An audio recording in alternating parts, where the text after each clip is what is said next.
Number 1, not a mutant.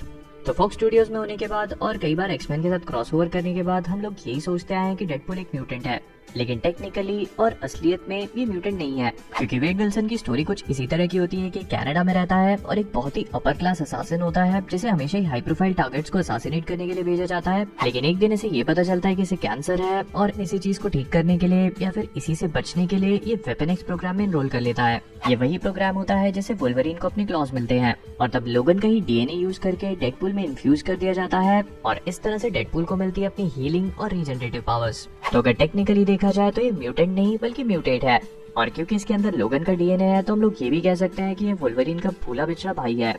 Number 2, उसका healing factor. तो Deadpool की सबसे खास सबसे मेन पावर यही है कि उसके पास एक बहुत ही ज्यादा स्ट्रॉन्ग हीलिंग फैक्टर है, मतलब बहुत ही ज्यादा स्ट्रॉन्ग। और इतना ही नहीं, ये वुल्वरीन के डीएनए से बना हुआ है, लेकिन इसके बाद भी इसका हीलिंग फैक्टर लोगन से बहुत ज्यादा स्ट्रॉन्ग है। आई मीन लोगन का एक एटम बॉम्ब एक्सप्लोजन से अपने आप को रिकवर कर लेना कोई भी छोटा मोटा फीट तो नहीं है, लेकिन डेडपूल का हीलिंग फैक्टर उससे कहीं ज्यादा स्ट्रॉन्ग है।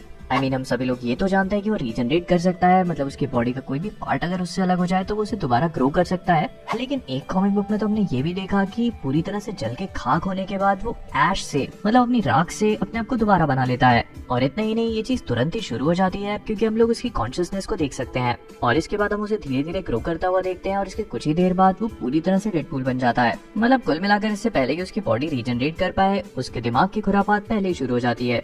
और सिंस हम लोग दिमाग की बात कर ही रहे हैं तो अगले पॉइंट को भी देख लेते हैं। नंबर 3, डेडपूल की इंसैनिटी। तो जितनी ज्यादा स्ट्रेंज और वियर्ड डेडपूल की बॉडी है उससे कहीं ज्यादा स्ट्रेंज है उसका दिमाग, और उसके पागलपन से हम लोग ये चीज समझ ही सकते हैं।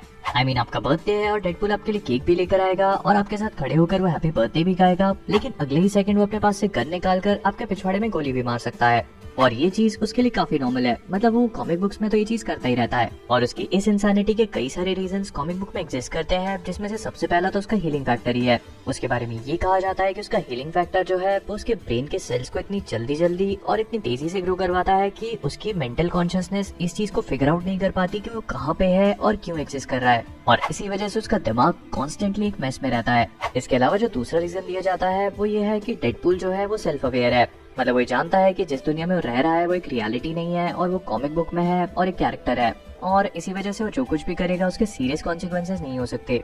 और जो तीसरा कारण है वो ये दिया जाता है कि डेडपूल को इतनी बार सिर में गोलियां लग चुकी हैं या उसको इतना हेड ट्रॉमा हो चुका है कि उसके दिमाग के सेल्स कई बार रीग्रो कर चुके हैं, और इसी वजह से उसकी मेमोरीज और उसकी कॉन्शियसनेस जो है वो एक मेस बन चुकी है। अब इन तीनों में से आप सभी लोग डिसाइड कर लीजिए कि कौन सा रीजन हो सकता है कि डेडपूल इतना इंसेन है। Number 4, immunity. तो भले ही डेडपूल की बॉडी किसी भी तरह के फिजिकल वुंड से इम्यून हो, आई मीन आप उसे गोली मार दीजिए, उसकी बॉडी को एक्सप्लोड कर दीजिए, उसको पूरी तरह से काट दीजिए, लेकिन डेडपूल इन सारी चीजों से वापस आ जाएगा। लेकिन इसके साथ ही साथ उसकी बॉडी और भी कई सारी चीजों से इम्यून है। उसपे पॉइजन का कोई इफेक्ट नहीं पड़ता, उसपे रेडिएशन का कोई खास इफेक्ट नहीं पड़ता, और ना ही आप उसे सफोकेट करके मार सकते हो। लेकिन उसकी इन्हीं हीलिंग पावर्स और इम्यूनिटी का एक बहुत ही बड़ा डिसएडवांटेज है, और वो ये है कि डेडपूल चाहे कितने भी शराब पी ले या कितने भी ड्रग्स कर ले, वो कभी भी ड्रंक नहीं हो सकता। उसे कभी भी महसूस नहीं होगा कि वो नशे में है, क्योंकि उसकी बॉडी इन चीजों को इतनी जल्दी मेटाबोलाइज कर लेती है कि उसे पता भी नहीं चलता। और टेक्निकली उसे ड्रंक होने के लिए बहुत ही ज्यादा शराब पीनी पड़ेगी, और उसके बाद भी वो कुछ ही सेकंड्स के लिए इसके इफेक्ट को फील कर पाएगा। लेकिन नहीं, जब आप पूरी तरह से पागल और मेंटली अनस्टेबल हो तो आपको इन चीजों की जरूरत भी क्या है, राइट। Number 5, Tom cruise. तो आज से काफी समय पहले मार्वल के राइटर्स ने सोचा कि डेडपूल की लाइफ में एक्साइटमेंट कम है, चलो एक काम करते हैं, इसे लोकी के साथ पेयर कर देते हैं। और लोकी और डेडपूल का कॉम्बिनेशन आप लोग सोच ही सकते हैं कि कितना ज्यादा डेडली होगा। तो डेडपूल इशू 37 में क्या होता है कि लोकी वेट को ट्रांसफॉर्म कर देता है, मतलब उसके चेहरे को ट्रांसफॉर्म कर देता है टॉम क्रूज के चेहरे में। कुछ भी and I am very sure कि अगर ये चीज हमारे जैसे किसी भी नॉर्मल इंसान के साथ होगी तो हम लोग इस चीज को लेकर बहुत खुश हो जाएंगे, और मतलब इससे बेहतर क्या हो सकता है। लेकिन डेडपूल इस वाले ट्रांसफॉर्मेशन से बिल्कुल भी खुश नहीं होता। उसका दिमाग खराब हो जाता है क्योंकि उसे चाहिए होता है अपना वही पुराना वाला हैंडसम फेस। तो क्या करता है कि अपने पुराने वाले चेहरे को लाने के लिए इस वाले चेहरे को डीप फ्रायर में डाल देता है, इसे ट्रेन से कुचलवा देता है, यहाँ तक कि एक टाइगर से भी अपने आप को अटैक करवा लेता है। लेकिन इन सारी चीजों के बाद भी लोकी का कर्स लिफ्ट नहीं होता, और जितनी भी बार वो इसे खराब करने की कोशिश करता है उसका टॉम क्रूज फेस वापस लौट आता है। लेकिन अल्टीमेटली लोकी को ये चीज समझ में आ जाती है, वो इस कर्स को लिफ्ट कर देता है, और इन दी एंड डेडपूल का हैंडसम वाला चेहरा वापस लौट आता है। और मुझे ये चीज कहने की जरूरत नहीं है, इसे देखकर डेडपूल बहुत खुश होता है, मतलब बहुत ज्यादा खुश। Number 6, cancer.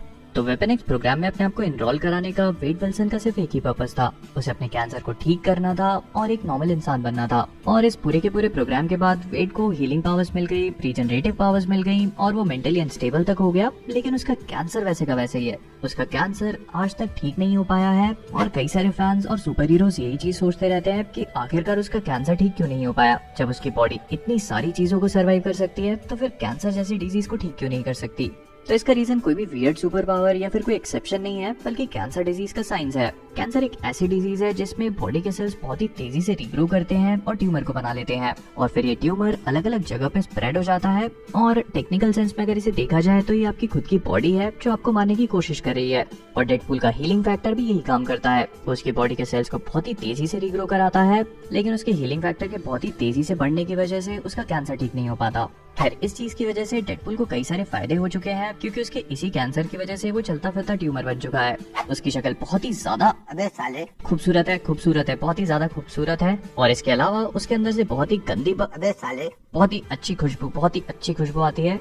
और एक बार जब ड्रैकुला ने डेडपूल को काटने की कोशिश करी तो उसे पता चला कि डेडपूल का ब्लड पॉइजनस है। इसके अलावा स्क्रल्स ने उसके डीएनए को लेकर उसकी कॉपीज बनाने की कोशिश करी, लेकिन उन्हें पता चला कि उसके कैंसर की वजह से वो लोग ये चीज कर ही नहीं सकते और जो उनकी आर्मी थी वो पूरी तरह से फेलियर हो गई। नंबर 7, सिर के बिना जिंदा रह पाना। तो डेडपूल का हीलिंग फैक्टर बहुत ही ज्यादा इम्प्रेसिव है, मतलब बहुत ही ज्यादा इम्प्रेसिव, लेकिन एक चीज ऐसी है जो उसकी बॉडी हील नहीं कर सकती और वो है उसका हेड। अगर डेडपूल का हेड उसकी बॉडी से अलग हो जाता है तो उसकी बॉडी उसके हेड को दोबारा से रीजनरेट नहीं कर सकती और इसको ठीक करने का सिर्फ एक ही तरीका है कि उसके सिर को उसकी बॉडी से दोबारा जोड़ दिया जाए, सिवाय ज़ॉम्बी डेडपूल के, जिसके सिर को उसकी बॉडी से हमेशा से अलग रखा गया है और इसी वजह से वो काफी ज्यादा फनी और ज़ॉम्बी पूल है। अब ये चीज थोड़ी सी डिबेटेबल भी है, क्योंकि Deadpool kills the Marvel universe में सूजन स्टॉर्म क्या करती है कि वो डेडपूल के हेड को एक्सप्लोड करा देती है अपनी पावर्स का इस्तेमाल करके, लेकिन कुछ ही सेकंड्स के बाद डेडपूल का सिर वापस से ग्रो कर लेता है। तो मैं ये चीज काफी कॉन्फिडेंटली कह सकता हूँ कि डेडपूल का सिर काटने से वो मरता नहीं है, बल्कि आप उसे एक्सप्लोड भी कर दे, लेकिन हो सकता है कि उसका सिर रीग्रो इसीलिए किया हो क्योंकि पहले वाला एक्सप्लोड हो गया हो। तो इसका मतलब यह है कि अगर उसका सिर कट जाएगा और उसका पुराना वाला दिमाग इंटैक्ट होगा तो उसकी बॉडी दूसरा सिर रीग्रो नहीं करेगी, लेकिन वहीं पर उसका दिमाग या फिर उसका सिर एक्सप्लोड या फिर डिस्ट्रॉय हो जाता है तो उसकी बॉडी एक नए सिर को रीग्रो कर लेगी। Number 8, Spiderman Deadpool relationship. तो डेडपूल और स्पाइडरमैन हमेशा से कॉमिक बुक्स में अपने ब्रोमांस के लिए फेमस है। I mean, कभी ये लोग दुश्मन है, कभी दोस्त है, कभी फ्लर्ट करते हैं और इनकी रिलेशनशिप हमेशा ही ऊपर नीचे होती रहती है। लेकिन एक विलन इनकी रिलेशनशिप को एक नेक्स्ट लेवल पे लेके गया। उसने इन दोनों के डीएनए को लेकर कंबाइन कर दिया और उसके रिजल्ट से बनी इन दोनों की बेटी इट्सी बिट्सी।